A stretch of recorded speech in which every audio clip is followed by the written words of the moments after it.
नरेंद्र मोदी जी ने इस प्रकार के गठबंधन के लिए बिल्कुल सही शब्द का प्रयोग किया था। ये दरअसल ठगबंधन है।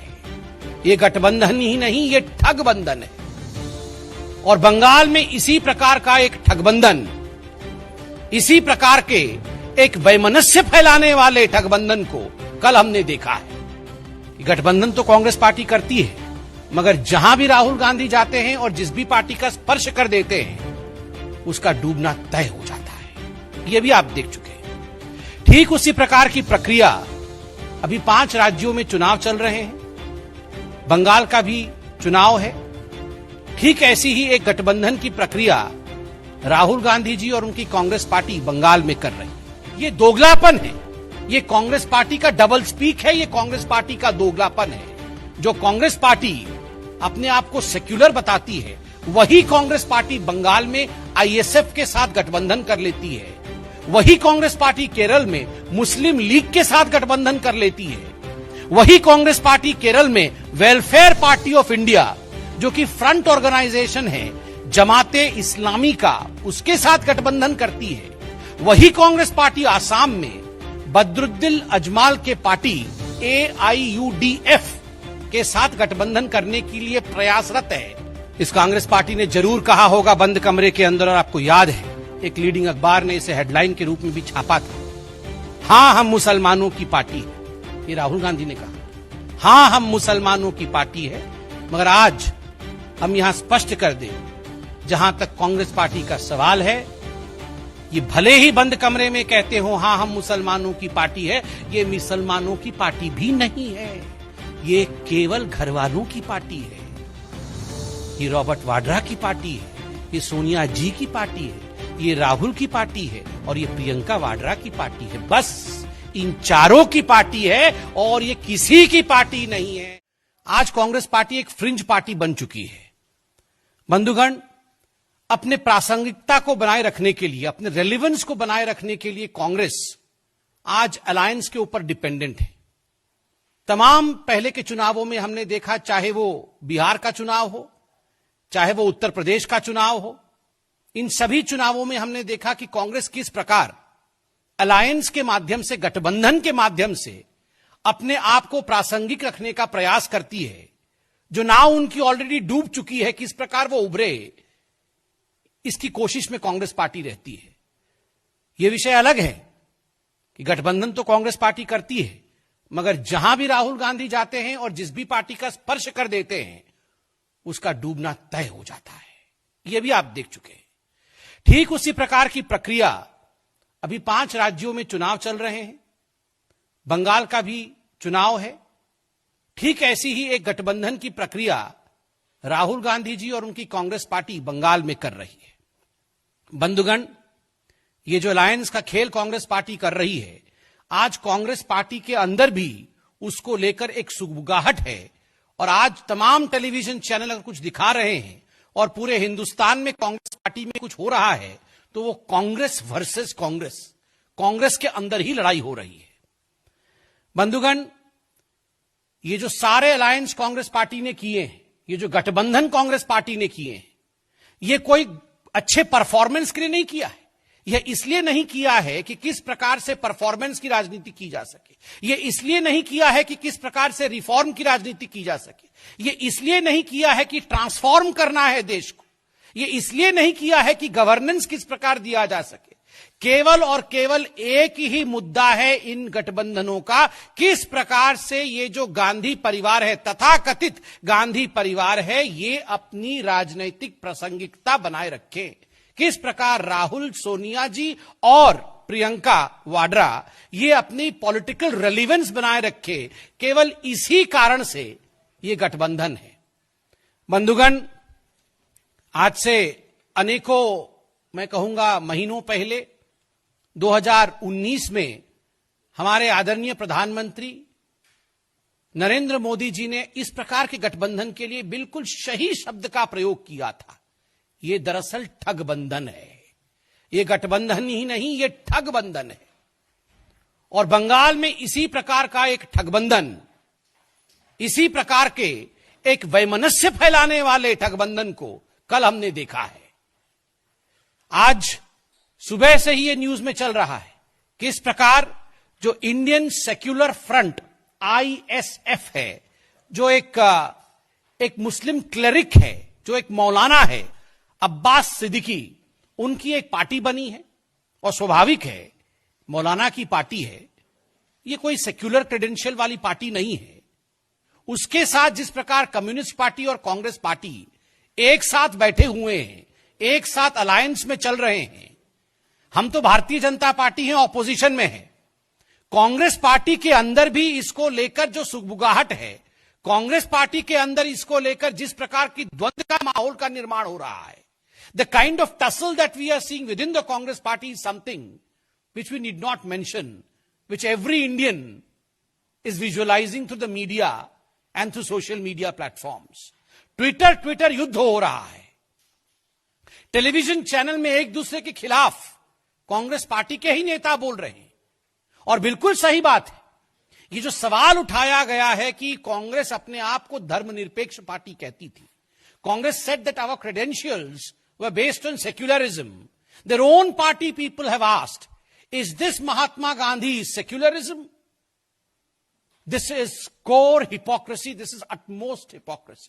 ये दोगलापन है, ये कांग्रेस पार्टी का डबल स्पीक है, ये कांग्रेस पार्टी का दोगलापन है।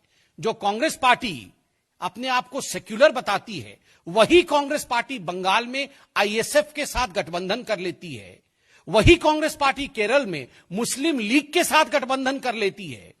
वही कांग्रेस पार्टी केरल में वेलफेयर पार्टी ऑफ इंडिया, जो कि फ्रंट ऑर्गेनाइजेशन है जमाते इस्लामी का, उसके साथ गठबंधन करती है।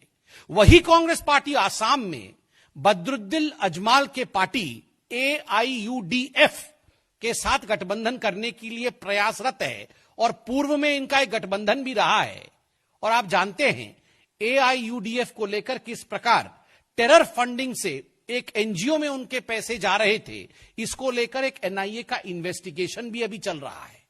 जब इस प्रकार के इन्वेस्टिगेशन चल रहे हो, देश विरोधी गतिविधि को लेकर किसी संगठन के, किसी ऑर्गेनाइजेशन के, उनके साथ भी गठबंधन कर लेना, ताकि किसी भी तरह से येन केन प्रकारेण अपनी राजनैतिक प्रासंगिकता बनाई रखे कांग्रेस पार्टी, ये आज पूरा हिंदुस्तान देख रहा है। कर्नाटक में SDPI, PFI का जो पॉलिटिकल विंग है SDPI, उसके साथ भी कांग्रेस पार्टी की सांठगांठ रही थी। और आपको याद होगा, जब कर्नाटक का इससे पहले चुनाव हुआ था, SDPI ने अपने सारे कैंडिडेट हटा लिए थे ताकि कांग्रेस पार्टी जीत सके। पराकाष्ठा तो तब होती है मित्रों, जब यही कांग्रेस पार्टी बंगाल में कम्युनिस्ट पार्टी के साथ, लेफ्ट के साथ अलायंस करती है, सीट शेयरिंग पे उतरती है और साथ में चुनाव लड़ते हैं। और वही कांग्रेस पार्टी केरल में कम्युनिस्ट पार्टी के खिलाफ लड़ती है। दोनों चुनाव एक साथ चल रहे हैं 5 राज्यों में। इन दोनों राज्यों के नाम है, बंगाल का भी नाम है और केरल का भी नाम है। आप पराकाष्ठा देखिए, बंगाल में कम्युनिस्ट पार्टी के साथ कांग्रेस पार्टी लड़ेगी। मतलब ये प्रियंका वाड्रा, रॉबर्ट वाड्रा और राहुल गांधी जब बंगाल जाएंगे तो कम्युनिस्ट पार्टी के लिए अच्छी अच्छी बातें करेंगे, कम्युनिस्ट पार्टी के लोगों के साथ मंच शेयर करेंगे, उनके आला कमान के साथ बैठेंगे। और वही रॉबर्ट वाड्रा, राहुल गांधी और प्रियंका वाड्रा जब केरल चले जाएंगे तो उसी कम्युनिस्ट पार्टी के खिलाफ बोलेंगे। उन्हीं नेताओं के साथ जिनके साथ बंगाल में मंच साझा किया था, जिनके हाथ पकड़कर खड़े होंगे, वही केरल में उनको मंच अलग अलग करना पड़ेगा। ये किस प्रकार का विडंबना है? आप क्या सोचते हैं? हिंदुस्तान की जनता कुछ जान नहीं पाती है? बंधुगण, इनको अलायंस से, गठबंधन से कोई मतलब नहीं है। इनको गवर्नेंस से कोई मतलब नहीं है।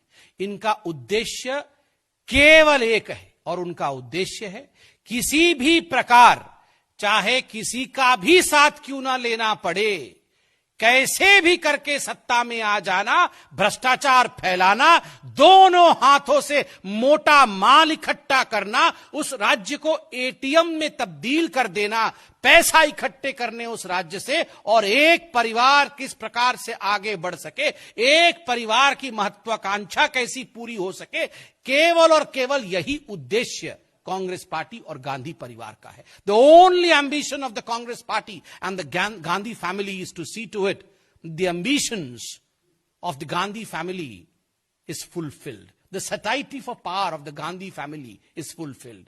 They are not going to deliver anything out of this alliance. आप देखिए, आश्चर्य का विषय है, ये Congress party Indian secular front के साथ मिली हुई है, ये कांग्रेस पार्टी AIUDF के साथ मिली हुई थी, अभी मिलने के लिए कोशिश में है, मुस्लिम लीग के साथ मिली हुई है, वेलफेयर पार्टी जमात इस्लामी के जो फ्रंट है उसके साथ मिली हुई है, SDPI के साथ मिली हुई है, और कमाल की बात है महाराष्ट्र में पावर शेयरिंग के लिए शिवसेना के साथ मिली हुई है। आप सोचिए जरा, कोई दीन ईमान नहीं है, कोई आइडियोलॉजी नहीं है, कोई विचारधारा नहीं है। Corruption is the ideology of Congress party. भ्रष्टाचार ही कांग्रेस पार्टी की आइडियोलॉजी है, भ्रष्टाचार ही कांग्रेस पार्टी का विचारधारा है। Nepotism is the ideology of Congress party. परिवारवाद को बढ़ावा देना यही कांग्रेस पार्टी की आइडियोलॉजी है। जातिवाद ही कांग्रेस पार्टी की विचारधारा है। To promote hatred amongst the Indians in the name of caste and creed is the core ideology of the Congress party, and to divide India in the name of religion is the core agenda and ideology of the Congress party, and that's the reason as to why we have unholy alliances, we have unholy intentions, and we have unholy performance. जहां कांग्रेस रहती है वहां unholy intention रहता है, उनकी इच्छाएं ही unholy है, unholy alliance रहता है और अनहोली परफॉर्मेंस। जब इंटेंशन ही अच्छे नहीं है तो परफॉर्मेंस अच्छा कैसे हो सकता है? परफॉर्मेंस तो 30 सेकंड में ही सो जाता है। किसी भी राज्य में अगर परफॉर्म और गवर्नेंस की बात की जाए तो राहुल गांधी तो कह ही रहे थे वो 30 सेकंड में सो जाता है, वहां परफॉर्मेंस और डिलीवरी नहीं होती है। बंधुगण, इस कांग्रेस पार्टी ने जरूर कहा होगा बंद कमरे के अंदर, और आपको याद है एक लीडिंग अखबार ने इसे हेडलाइन के रूप में भी छापा था, हां हम मुसलमानों की पार्टी है। ये राहुल गांधी ने कहा था, हां हम मुसलमानों की पार्टी है। मगर आज हम यहां स्पष्ट कर दें, जहां तक कांग्रेस पार्टी का सवाल है, ये भले ही बंद कमरे में कहते हो हां हम मुसलमानों की पार्टी है, ये मुसलमानों की पार्टी भी नहीं है, ये केवल घर वालों की पार्टी है। ये रॉबर्ट वाड्रा की पार्टी है, ये सोनिया जी की पार्टी है, ये राहुल की पार्टी है और ये प्रियंका वाड्रा की पार्टी है। बस इन चारों की पार्टी है और ये किसी की पार्टी नहीं है। बस इन चारों का भरण पोषण होता रहे, इन चारों को सत्ता मिलता रहे, मोटा माल परिवार तक आता रहे, इतना ही उद्देश्य इस परिवार का और इस पार्टी का है। और तो और, look at the absurdity of these alliances. कल हम देख रहे थे ये आरजेडी जो है ये जाके ममता बनर्जी के पार्टी के साथ खड़ी हो गई थी। कमाल की बात है, बाकी राज्यों में कांग्रेस के साथ खड़ी हो जाती है। समाजवादी पार्टी जब मौका मिले तो साइकिल पे राहुल गांधी को बैठाया था कैरियर पे, अब वो जाके ममता जी के साथ बैठ गए। कमाल की बात है, कोई आइडियोलॉजी नहीं है, किसी के बीच नहीं है जी, ये सारे ऐसे ही हैं। 19 लोग एक साथ हाथ पकड़ पकड़ के खड़े हुए थे ना 2019 के चुनाव में, ये 19 लोग एक साथ हाथ पकड़ के खड़े हुए थे कि हम जो है एक साथ मिलके यहां काम करेंगे। आप देख रहे हैं आरजेडी जाके ममता जी के साथ, कांग्रेस के साथ नहीं है। कांग्रेस जाके कम्युनिस्ट के साथ बंगाल में, कांग्रेस कम्युनिस्ट के खिलाफ केरल में। आप कमाल की बात आप यहां देखिए, यहां किसी प्रकार से भी कोई आइडियोलॉजी नहीं है। बंधुगण, मैं अंत में इतना ही कहूंगा कि जहां तक कांग्रेस पार्टी का सवाल है, as far as the Congress party is concerned, no amount of political pushups, no amount of political push-ups or dance of alliance by their former president and upcoming president Shri Rahul Gandhi ji is going to save this already sunk ship called Congress party. चाहे कितना भी राजनीतिक pushup कर ले ये Congress party, और चाहे कितने भी गठबंधन के नृत्य राहुल गांधी कर ले, मगर कांग्रेस पार्टी का जहाज जो डूब चुका है अब वो फिर से उभरने वाला नहीं है। 5 राज्य में जो चुनाव हो रहे हैं, जिनकी घोषणा अभी कुछ दिनों पूर्व हुआ है, इन 5 राज्य की जनता, बुद्धिमान जनता, नरेंद्र मोदी जी के परफॉर्मेंस, नरेंद्र मोदी जी की विकास उन्मुख जो गवर्नेंस है उसी को आशीर्वाद देगी। भारतीय जनता पार्टी की ही सरकार बनेगी और ये जो ठगबंधन है इनकी हार होगी। मैं इतना ही कहना चाहता हूं। अगर आपको हमारे वीडियोस पसंद आए तो प्लीज लाइक करें, सब्सक्राइब करें और शेयर करें।